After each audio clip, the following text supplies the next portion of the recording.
بات اس میں بہت ساری ہو سکتی ہے. جو حدیث پاک تھی اس کو صحیح سے بھی بیان بھی نہیں کر پایا میں, وقت ہو چلا ہے. ایک دو بات میں جو ہے آج کے حالات کے تناظر میں, گفتگو ہماری ہو چکی, انشاءاللہ پھر آگے گفتگو ہوں گی, وہ ہے وقف املاک اور ہماری ذمہ داری. آپ جانتے ہیں کہ آج کل حالات کیسے چل رہے ہیں, بڑے کٹھن حالات ہو گئے ہیں. پھر وہی بات, اپنے آپ کو بہتر بنا لیجئے, اللہ کی بارگاہ میں سب سجود ہو جائیے, حالات خود بہت سدھرتے نظر آئیں گے, حالات خود بہت بہتر ہوتے نظر آئیں گے. تو مرکزی حکومت نے وقف املاک کی امید پورٹل پر رجسٹریشن کو ضروری قرار دیا ہے. اوقاف کی تمام جائیداد کی حفاظت امت مسلمہ کی اہم ترین ذمہ داری ہے. موجودہ حالات میں اوقاف سے متعلق تمام کاغذات اور دستاویزات کا درست اور مکمل ہونا نہایت ضروری ہے. ساتھ ہی ان معلومات کو متعینہ وقت میں امید پورٹل پر اپلوڈ کرنا بھی ضروری ہے.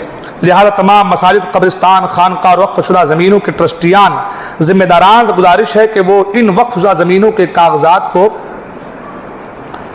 درست کروائیں اور امید پورٹل پر اپلوڈ کریں. اس کام میں جو بھیجا گیا ہے, جن کا نام اس میں لکھا ہوا ہے, وہ لوگ آپ کا تعاون کریں گے. حضرات محترم, یہ بڑی اہم چیز ہے.